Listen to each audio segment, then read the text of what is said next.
Salve, salve rapaziada! Estamos aqui para a parte 2 do sistema nervoso autônomo.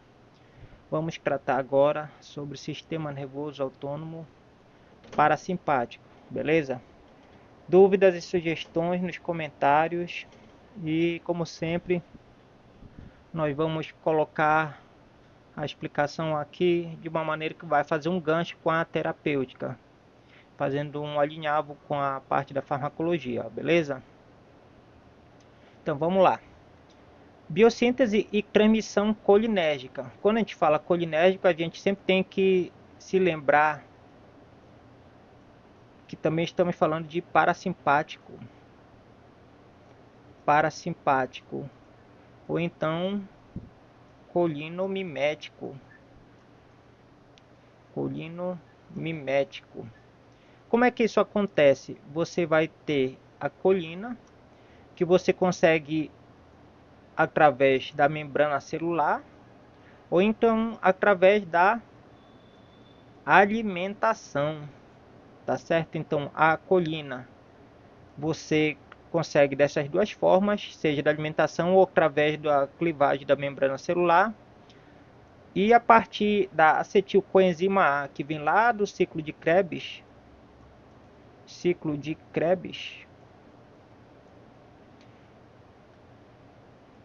mediante a presença da colina acetiltransferase, você vai ter uma transferência do radical acetil e vai ser incorporado a colina. Então você vai ter a acetilcolina. Você vai ter a acetilcolina. E para degradar a acetilcolina, você vai ter uma esterase. Uma esterase é o que? Uma enzima. Essa enzima vai quebrar a acetilcolina num radical acetato, tá certo? Tá aqui o acetato. E recauchutando, recuperando, reconfigurando e reaproveitando a colina.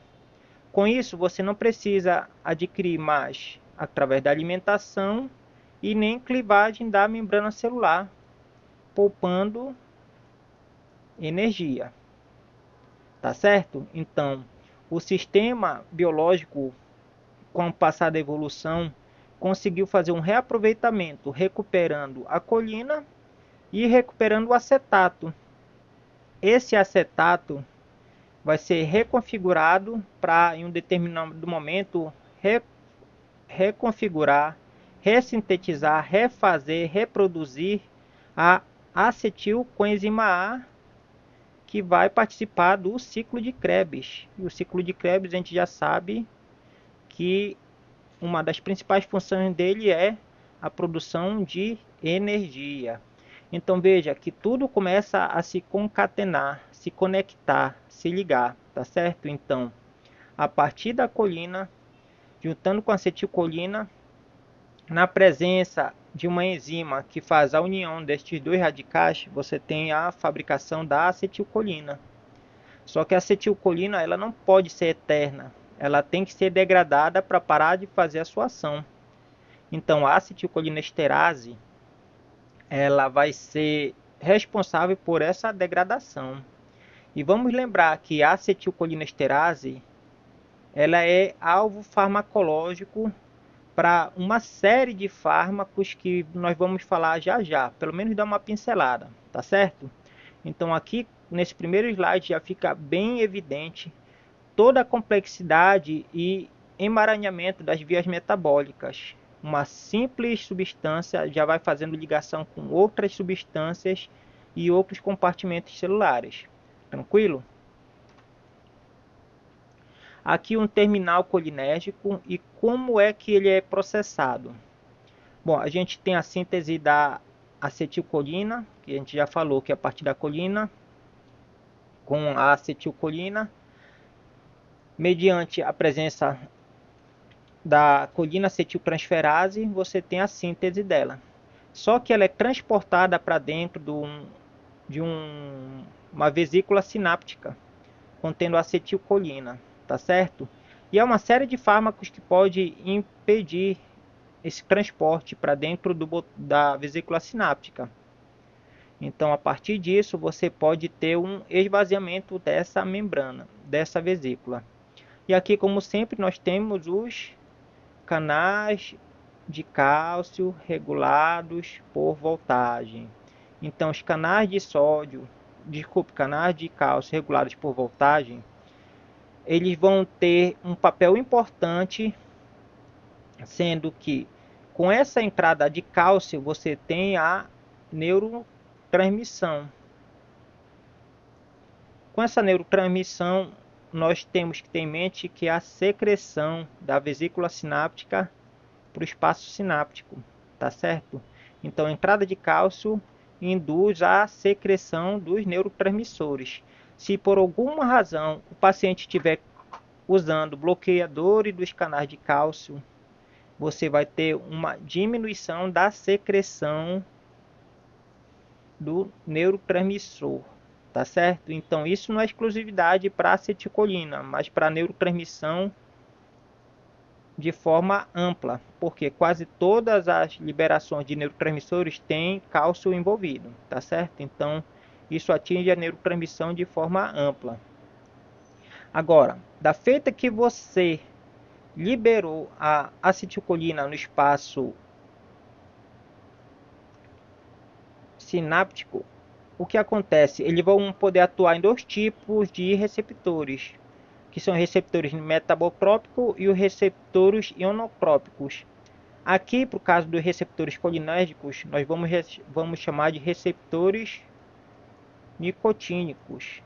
E para os metabotrópicos, nós vamos chamar ele de receptores muscarínicos. Tem uma série de receptores, uma série de subclasses desses receptores, tanto muscarínicos quanto nicotínicos, sendo que, a depender do subtipo que ele atue, ele vai ter diferentes respostas biológicas, tá certo?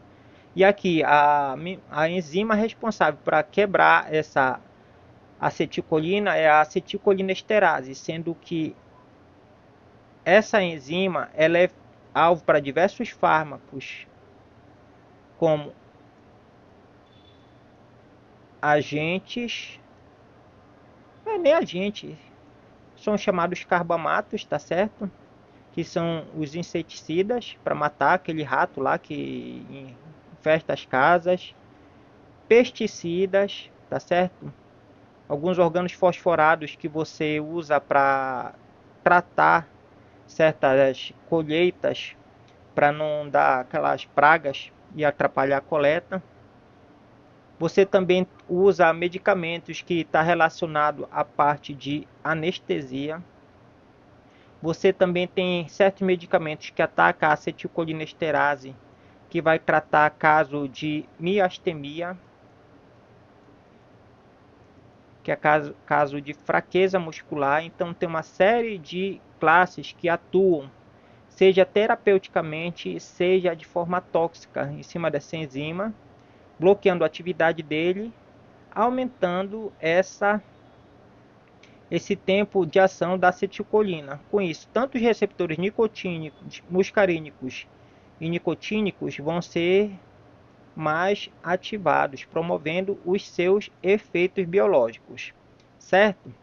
Agora, se você tem a acetilcolina, você também tem a possibilidade de usar antagonistas desses receptores, tanto muscarínicos quanto nicotínicos, tá certo? Então, tem uma série de classes terapêuticas ou classes que você usa com diversas finalidades, que você vai modular essa neurotransmissão, seja bloqueando ou estimulando receptores nicotínicos e muscarínicos, além da própria enzima acetilcolinesterase. E aqui no exemplo, o refazimento da colina e do acetato. Colina pode ir para fazer a membrana celular novamente, acetato pode ir para o ciclo de Krebs, tá certo? Entre outras funções.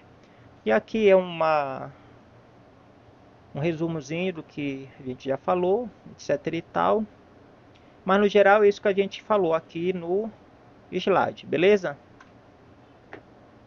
Bom, como é que acontece a liberação da acetilcolina? Isso também a gente já falou. Aqui um potencial de ação, coisa que é bem básica.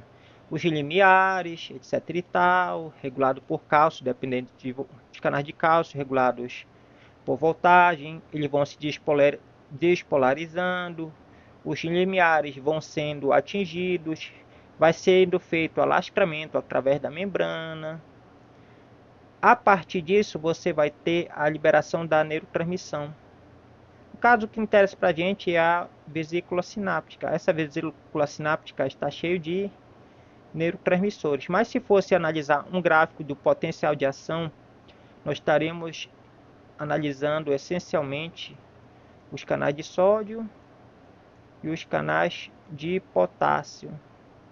Mas o nosso foco aqui é o canal de cálcio, para entender que a entrada de cálcio induz a liberação dos neurotransmissores.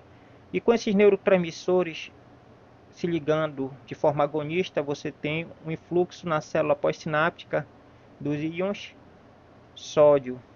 E assim sucessivamente você vai perpetuando esses potenciais de ação em salvas.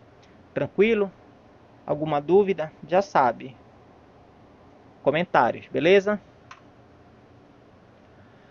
Aqui algumas características da transmissão colinérgica em vários locais, sendo que a gente tem que lembrar que aqui a gente trata da neurotransmissão colinérgica de forma agonista, tá certo? Sendo que, por conta dos subtipos de receptores, essa ação agonista nem sempre vai ser aquelas funções clássicas, elas podem também inibir determinado tipo de órgão ou tecido, tá certo? Por exemplo, aqui no músculo esquelético, os receptores, os receptores nicotínicos e muscarínicos, eles vão, bom, aqui no caso está falando sobre os ionotrópicos, que são os nicotínicos. Eles vão trabalhar a atividade da placa motora, estimulando a contração muscular, tá certo? Com influxo de íons sódio. Então, pelo menos na placa motora a gente percebe isso, tá certo?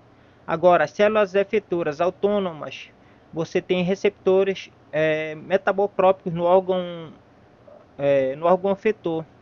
A gente sabe que o sistema nervoso parasimpático ele tem o primeiro neurônio que ele é longo, o segundo neurônio ele já é mais curtinho. O primeiro ele geralmente é nicotínico e o segundo é muscarínico. E o segundo neurônio geralmente ele está muito próximo ou então na parede do órgão efetor. Então tem essas considerações histológicas aqui. Ou ele está muito próximo ou então está literalmente na parede do músculo. Então aqui você tem uma atividade no músculo do órgão efetor, que normalmente é músculo liso, e você normalmente tem duas camadas de músculo liso, tá certo? Quando você fala de gânglios autônomos, você está falando na interseção do neurônio primário com o neurônio secundário. Então, a gente considera que o neurônio primário é um neurônio longo, que está envolvido em receptores nicotínicos, e o neurônio secundário que normalmente está envolvido neurônios muscarínicos. E aqui, nessa neurotransmissão, você tem geralmente receptores metabotrópicos, os receptores muscarínicos e os receptores muscarínicos envolvidos no neurônio secundário. No neurônio primário, receptores nicotínicos. Claro que isso não é de forma geral 100%, você sempre vai ter alguma espécie de exceção. Então, você vai encontrar na maioria um tipo de receptor, mas você pode sim também ter receptores nicotínicos. Então, para forma didática, a gente faz essa separação, mas a gente tem que entender que isso também existe, tá certo? Locais pré-juncionais são receptores no neurônio pré-sináptico que controlam a secreção de acetilcolina. Quando você tem um receptor um neurônio primário para fazer a sinapse com o neurônio secundário, você tem acetilcolina aqui na fenda. Só que se você tiver muito neurotransmissor, você não vai secretar, mas você vai ter um sistema de retroalimentação. Então essa retroalimentação visa frear a liberação dessa acetilcolina. Então nesses locais pré-juncionais, esses receptores metabotrópicos servem como um sistema de retroalimentação. Tá certo? Então essa retroalimentação, ela vai fazer uma espécie de frenagem na secreção de acetilcolina. Tranquilo?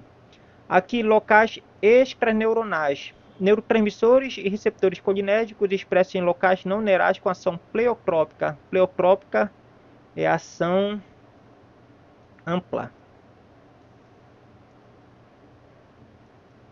Vários tipos de tecidos. Tecidos ou funções, né? Aqui modulando, no caso, fenótipo, proliferação celular, diferenciação, migração celular e controle de íons e água. Então, nesses locais extraneuronais, você tem uma ampla ação da acetilcolina em tecidos diferentes, com funções completamente diferentes daquela que a gente está acostumado, tá certo? Então, ele não vai exercer uma única função, uma função estritamente especializada. Lembremos sempre que o corpo ele tem que maximizar o uso da energia. E quando você tem locais extraneurais, você tem uma economia desse gasto de energia. E à luz da evolução, tudo faz completo sentido. Por mais que para nós, no nosso entendimento, isso a uma primeira vista não faça tanto sentido assim. Beleza? Bom, aqui já nós falamos receptores nicotínicos, também chamados de ionotrópico. Os muscarínicos são metabotrópicos. Então a gente sempre tem que lembrar que eles estão acoplados à proteína G, que pode ser GS, GQ ou GI. GS estimula a adenilato ciclase, GI inibe a via da adenilato ciclase.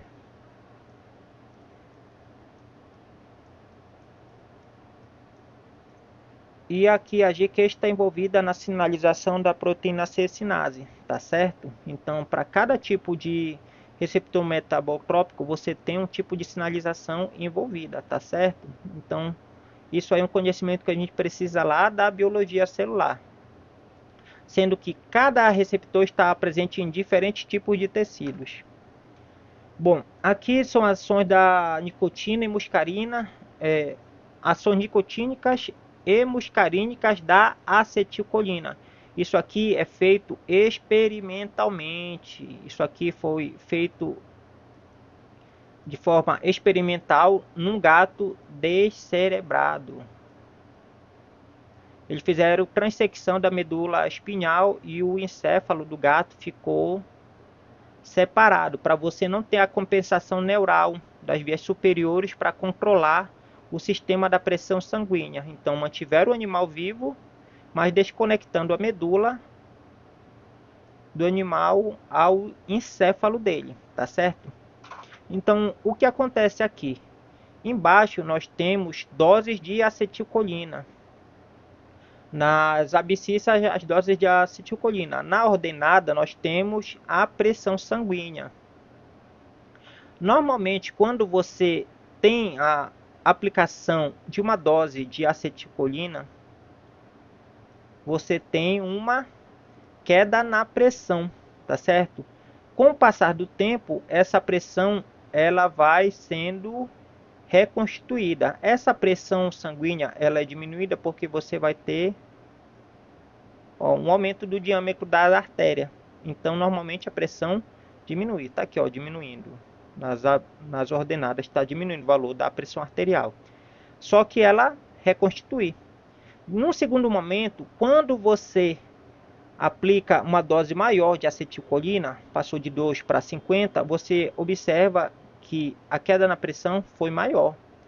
E ela, com o passar do tempo, se reconstitui. A pressão volta ao normal, beleza? Agora, se você usar um antagonista colinérgico ou um antimuscarínico, como a gente também pode chamar, como no caso aqui da atropina, você vai ter não uma queda, mas você vai ter uma manutenção desse valor da pressão arterial. Agora, se você aumentar a dose de acetilcolina, você tem aumentos muito discretos, porque você tem uma quantidade muito grande de antagonistas, que não é o suficiente para fazer o deslocamento. Se você tem aqui uma quantidade muito grande, com uma quantidade muito pequena você não vai conseguir fazer este deslocamento do sítio de ação. Agora, quando você aumenta essa dose de acetilcolina, você pode, por dois mecanismos diferentes, aumentar a pressão sanguínea. No caso, um mecanismo diferente, você vai aumentar a pressão sanguínea. Olha, acetilcolina em doses maiores do que estava sendo usado. E no momento prévio nós usamos e a pressão caiu. Agora, quando ela é usada na presença de um antagonista, o que acontece? A pressão arterial ela vai acabar elevando. Por que isso acontece? Não esqueça que nós temos o sistema nervoso simpático e o nervoso parasimpático. Aqui o nervoso parasimpático, ele é crânio sacral. E o simpático, ele é tóraco lombar. Então, como ele é tóraco lombar e o neurônio primário desse tóraco lombar usa a acetilcolina como neurotransmissor, ele vai fazer a neurotransmissão aqui no sistema nervoso simpático. E a partir dessa neurotransmissão no sistema nervoso simpático, ele vai modular neurônios secundários que vão inervar órgãos.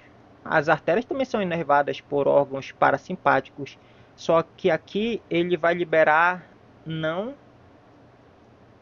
acetilcolina, mas epinefrina ou norepinefrina, aumentando a pressão arterial, tá certo? Então aqui essa pressão arterial ela é explicada por conta do sistema nervoso parasimpático, sistema nervoso simpático.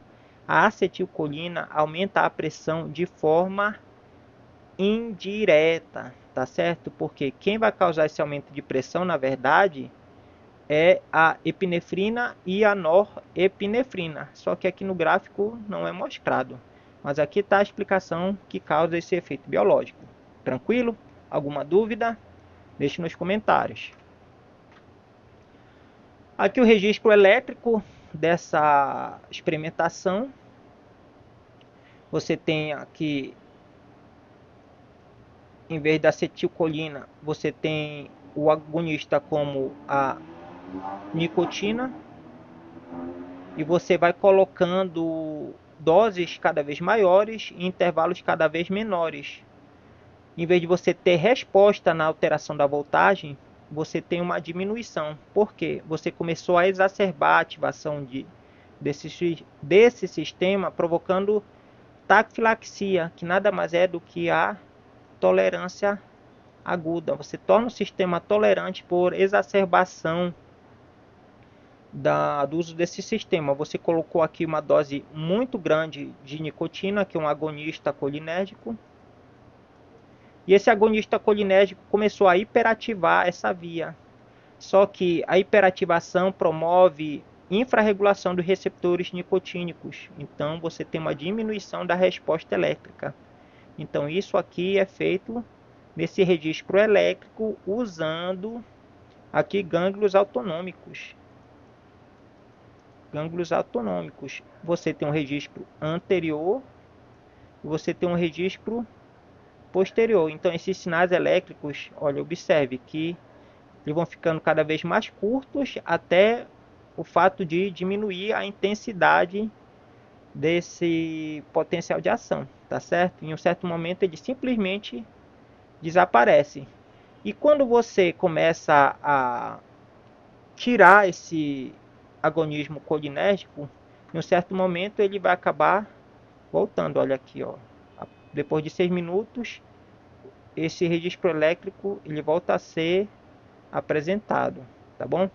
Então, a taquifilaxia ela é envolvida, seja pela acetilcolina ou então por agonistas colinérgicos, tranquilo? Aqui um pequeno textinho falando sobre isso. Doses excessivas pode provocar taquifilaxia. Mas no geral é isso mesmo que a gente já conversou, beleza? Aqui um resumão geral, que eu não vou ficar explicando. Você pode dar um print aí na tela para saber qual é a função. Mas voltamos a falar de receptores nicotínicos. Aqui ele fala de receptores nicotínicos que está na placa motora e receptores nicotínicos que está nos gânglios da cadeia parasimpática e até mesmo na simpática. Porque para os dois sistemas, parasimpático e simpático, o primeiro neurônio sempre é nicotínico. Então você tem esse tipo de situação. E aqui a resposta biológica induzida, coisa que eu não vou ficar lendo aqui pra gente, beleza? Dê um print, dê uma lida aí, beleza? É aqui os receptores muscarínicos ou metabotrópicos, eles estão envolvidos com receptores GQ, mas também pode estar envolvidos com receptores GI, aqui ó, com a adenilato ciclase, aqui é com a proteína C sinase, que também você pode dar uma puxadinha para fosfolipase C beta, com inositol trifosfato, diacilglicerol, uma ativação de outros receptores em outras vias, etc e tal, assunto lá da biologia celular, tá certo?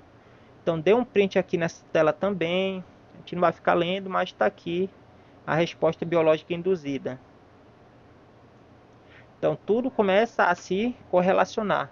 Então a gente descreve aqui pelo menos 5 tipos diferentes para a gente ficar atento às atividades nicotínicas, beleza?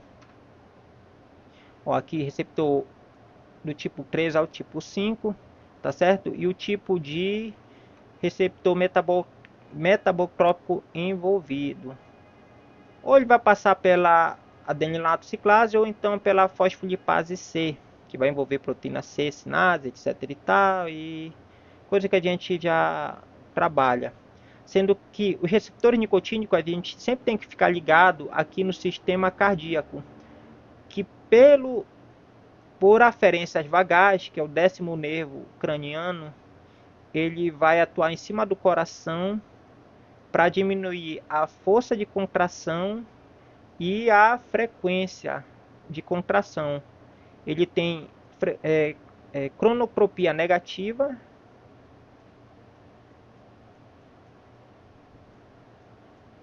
e cronopropia, esqueci agora o termo técnico, força do ionopropia, que é a força de contração, e cronopropias negativas, porque ele diminui o trabalho cardíaco, tá certo? Então a gente sempre fica atento com esse tipo de resposta vagal, tranquilo?